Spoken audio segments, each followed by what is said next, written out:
നമുക്ക് ഓണത്തിനൊരു സ്പെഷ്യൽ തൊടുകറി എന്ന് പറഞ്ഞിട്ടുണ്ടെങ്കിൽ ഏറ്റവും പ്രധാനമാണ്.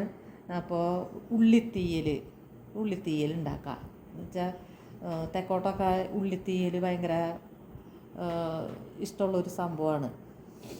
അപ്പോൾ ഉള്ളിത്തീയലിനുള്ള ഉള്ളി ഒരു 1/2 കിലോ ഉള്ളി എടുത്തിട്ടുണ്ട്.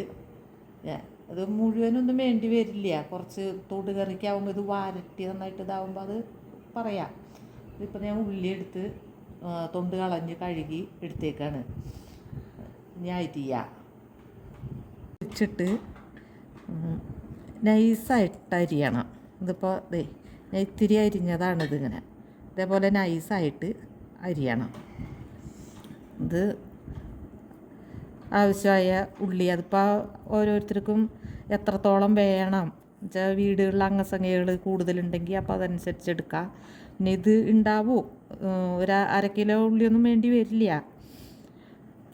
അപ്പോൾ ഇതിങ്ങനെ നൈസായിട്ട് അരിഞ്ഞെടുക്കാൻ. അരിയുമ്പോൾ കയ്യിൽ വല്ല ഉറയിടുക അങ്ങനെയൊക്കെ ചെയ്യുക. അതല്ലെങ്കിൽ കട്ടിങ് ബോർഡിൽ വെച്ച് അങ്ങനെ ആയാലും അരിയാം. പക്ഷെ അങ്ങനെ അരിയുമ്പോൾ നമുക്കതിൻ്റെ നൈസായിട്ട് കിട്ടില്ല. ഇതാവുമ്പോൾ കൈവിരലിൽ എന്തെങ്കിലും കൈ ഉറയൊക്കെ ഇട്ടിട്ട് അരിയാം. അപ്പോൾ കൈ മുറിയാതെ ഇതൊക്കെ ഞാൻ അങ്ങനെയൊന്നും ഇടണമെന്ന് എനിക്കിഷ്ടമില്ല. ഞാൻ ഇങ്ങനെയാണ് അരിയുക. അപ്പോൾ കൈ നിറയെ കോറലൊക്കെ വീഴും, വരയിലൊക്കെ ഇതാവും. ഇത് ഉള്ളിത്തീയിലേക്ക് ഉള്ളി അരിഞ്ഞത് കണ്ടല്ല. ഇനി അതിലേക്ക് ഒരു സ്പൂൺ, ഇതിപ്പോൾ ഞാൻ കൂടുതൽ എടുത്തേക്കണ തേങ്ങാക്കൊത്ത് വെച്ചാൽ അത് വേറെ ആവശ്യമുണ്ട്. അപ്പോൾ അതുകൊണ്ട് ഇത് വറുത്തിട്ട് ഒരുമിച്ച് വറക്കാൻ വേണ്ടിയിട്ടാണ്. അപ്പോൾ ഞാനത് ഓരോ സ്പൂണാണ് 3ലേക്കും ഇടുക. അതാണ് ഇങ്ങനെ നാളികേരം ചെറിയ ഇതായിട്ട് അരിഞ്ഞെടുക്കുക. ഉള്ള പുളി, അല്പം പുളി വേണം. അതിനുള്ള പുളി ഞാൻ വെള്ളത്തിലിട്ടൊന്ന് കുതിരാനായിട്ട് വെക്കണ്ട കേട്ടോ. വെള്ളത്തിലിടാണ്. ഇത്രയ്ക്ക് പുളിയാണ് എടുത്തേക്കണം. അത് നമുക്ക് പാകം നോക്കിയിട്ട് ചേർത്താൽ മതി.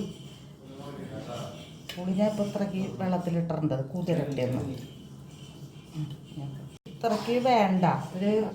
ഇതിൻ്റെ കുറച്ച് അതിൽ വറുത്തിട്ട് നമുക്ക് എടുക്കുമ്പോൾ പറയാം.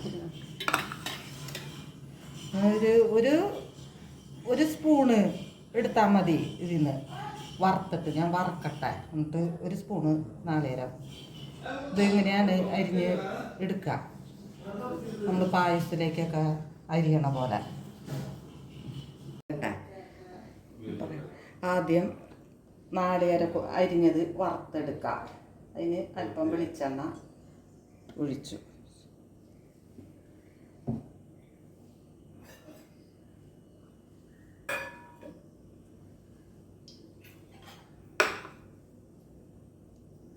പറയാലോ അല്ലേ. നാളികേരം ഇതാണ് കേട്ടോ എണ്ണയിൽ.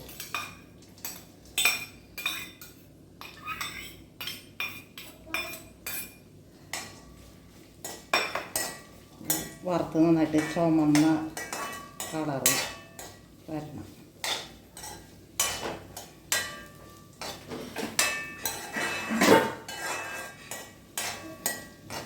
ഇത് മൂത്തൂട്ടാ നമുക്ക് കോരിയെടുക്കാം.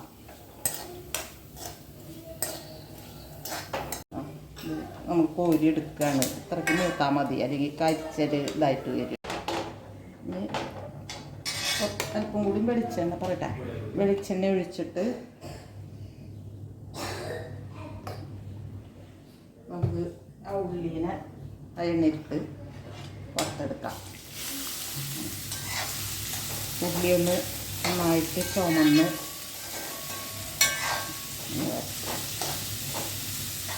ഒരു അല്പം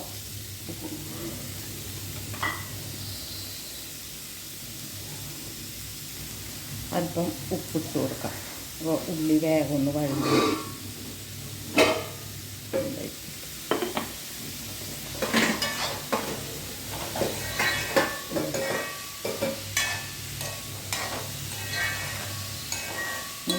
ഇത് ചുമക്കുമ്പോൾ ഇത് ഉള്ളി ഇപ്പോൾ ഈ പരുവായാൽ മതി. ഉള്ളി അത്യാവശ്യം നന്നായിട്ട് ചുമന്ന് ഇതായിട്ടുണ്ട്.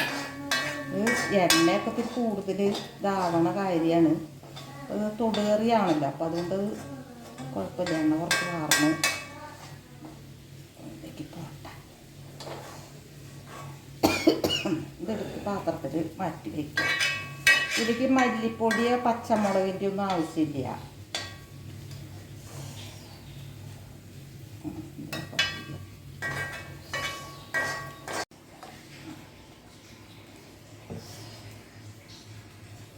ഇതിലേക്ക് നമുക്ക് കടുക് പൊട്ടിക്കാം.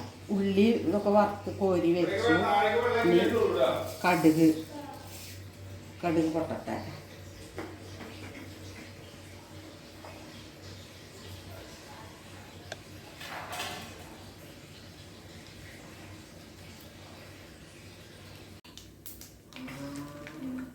കടുക് നന്നായിട്ട് പൊട്ടട്ടെ.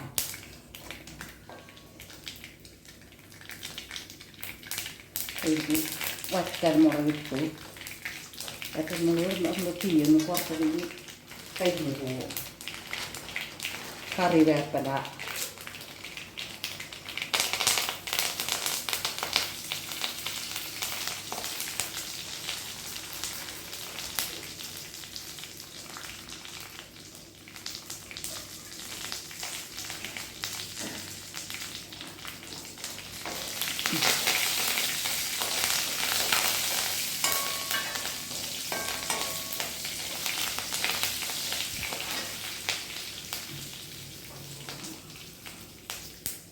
ഓക്കല്ലല്ലോ. ഇനി നമുക്ക് ഇതിലേക്ക് അതിലേക്ക് നമുക്ക് ഒരു സ്പൂണ് മുളക് പൊടി. സ്പൂൺ ഇടുമ്പോൾ ചിലപ്പോൾ കുഴപ്പമില്ല, ഒരു സ്പൂൺ ഇട്ടു.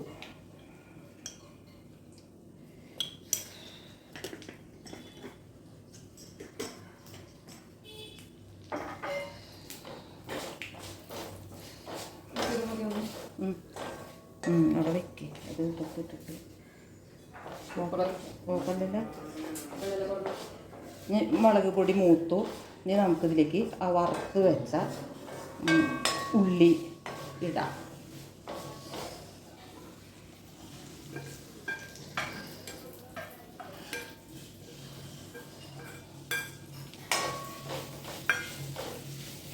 വറുത്ത് വെച്ച ഉള്ളി ഇതിലേക്ക് നമ്മൾ വറുത്ത് വെച്ച നാളികേരം കൊടുത്ത്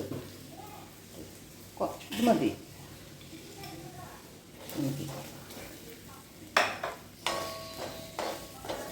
പൊടിയ അരിക്കെടുത്ത് നമ്മൾ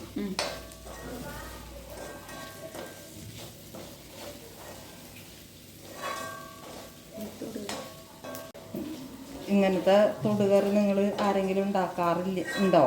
ഇല്ലെങ്കിൽ ഇത് ശ്രമിച്ച് നോക്കുക കേട്ടോ. നല്ലതാണ്. ഇത് ഓണത്തിന് തെക്കോട്ടൊക്കെയാണ്. നിങ്ങൾ വടക്കോട്ട് ഇത് അങ്ങനെ ചെയ്യാറില്ല. പക്ഷെ ഞാൻ ഉണ്ടാക്കാറുണ്ട്. എൻ്റെ മോന് ഭയങ്കര ഇഷ്ടമാണ്. ഉള്ളി തീരൊന്നും വറുത്ത് നിൽക്കാൻ. ഇപ്പോൾ പുളി ഒഴിക്കുക കേട്ടോ.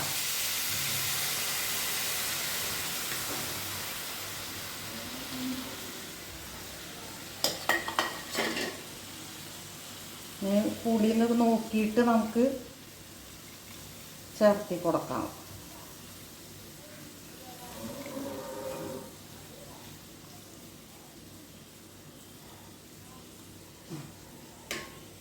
ഉപ്പ്,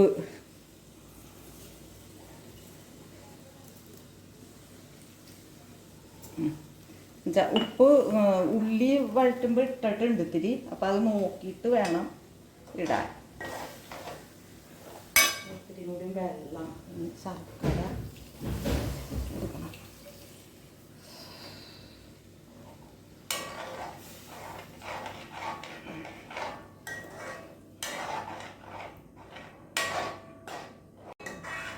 പറയട്ടെ. അപ്പോൾ നാളികേരം വറുത്തരച്ചും ചെയ്യാം കേട്ടോ. നാളികേരം ഞങ്ങൾ വീട്ടിലൊക്കെ എൻ്റെ കുട്ടിക്കാലത്തൊക്കെ നാളികേരം വറുത്തരച്ച് വെള്ളം തൊടാതെ നമ്മൾ അമ്മിക്കല്ലിൽ വെച്ച് ശരിക്കും അരച്ചെടുക്കും. വെണ്ണ പോലെ അരച്ചെടുക്കും. വെള്ളം തൊടാൻ പാടില്ല. എന്നിട്ട് അതങ്ങനെ ചെയ്യാം. അങ്ങനെ ആകുമ്പോൾ ഇത് ഒന്നുകൂടി ഇതാവും, നല്ല ടേസ്റ്റൊക്കെ കൂടുതൽ കിട്ടും. അപ്പോൾ എന്താണെങ്കിൽ ആദ്യം ദിവസം വെച്ചേക്കാൻ കൊള്ളില്ല. അപ്പോൾ ഇത് ഞാൻ മല്ലിപ്പൊടി എടുത്തിട്ടില്ല, നാളികേരവും ചേർത്തിട്ടില്ല, മുളക് പൊടി മാത്രമേ ഇതാക്കിയിട്ടുള്ളൂ. അമ്മിയൊന്നും ആരും ഉപയോഗിക്കണില്ല. മിക്സിയിൽ ഇട്ടാകുമ്പോൾ നമ്മൾ ഉദ്ദേശിച്ച പോലെ അങ്ങനെ ഇതായി കിട്ടില്ല.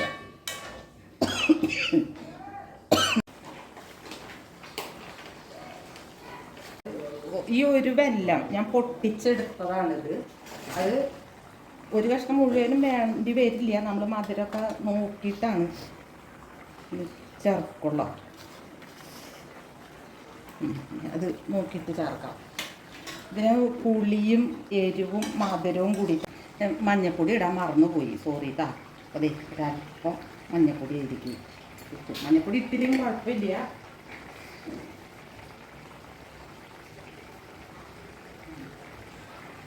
ഇത് നല്ല തിക്കായിട്ട് വരണം. ഓക്കെ, ഇത് പാകമായിട്ടുണ്ട് കേട്ടോ. എന്നാൽ ഞാൻ ഉപ്പും ഇതൊക്കെ നോക്കട്ടെ. എല്ലാം ഉപ്പും എരിവും മധുരവും പുളിയെല്ലാം പാകമാണ്. ഇനി ഇത് ഞാൻ ഓഫാക്കാണ്. പാകമായി പറയും. പൗർത്തി വെച്ച് കഴിഞ്ഞിട്ട് ഓണായിട്ട് നമുക്കൊരു സ്പെഷ്യലല്ല, ഇത് എൻ്റെ ചെറുപ്പം മുതലേ ഞാൻ കൂട്ടണതാണ്. എൻ്റെ വീട്ടിൽ എൻ്റെ അച്ഛനാണ് ഓണം വിഷുവൊക്കെ ആയിട്ടുണ്ടെങ്കിൽ അടുക്കളയിൽ കയറി പാചകം ചെയ്യുക. അപ്പം അങ്ങനെ എൻ്റെ അച്ഛനിൽ നിന്നിട്ട്, അച്ഛന് ഇപ്പോഴത്തെ വിളിയാണ് അപ്പാന്നാണ് വിളിക്കാറ്. അപ്പോൾ അങ്ങനെ ഞാൻ പഠിച്ചതാണ്. അത് ഞാൻ എല്ലാ കൊല്ലവും ചെയ്യാറുമുണ്ട്. എൻ്റെ മോന് ഭയങ്കര ഇഷ്ടമാണ് ഉള്ളിത്തീയൽ എന്ന് പറഞ്ഞിട്ടുണ്ടെങ്കിൽ. അപ്പോൾ അത് എളുപ്പമാണ്, എല്ലാവർക്കും അത് ചെയ്യാൻ പറ്റും. ഉള്ളി അരിഞ്ഞെടുക്കണ ഒരു പ്രയാസം മാത്രമേ ഉള്ളൂ. ഇത് ചെയ്യാനൊക്കെ എളുപ്പമാണ്, പെട്ടെന്ന് കഴിയും, നല്ല ടേസ്റ്റും ഉണ്ട്. ചെയ്ത് നോക്കുക എല്ലാവരും ചെയ്ത് നോക്കിയിട്ട് അഭിപ്രായം പറയുക. ഇഷ്ടമാവും എന്നാണ് എൻ്റെ വിശ്വാസം. ഓണ ആശംസകൾ എല്ലാവർക്കും.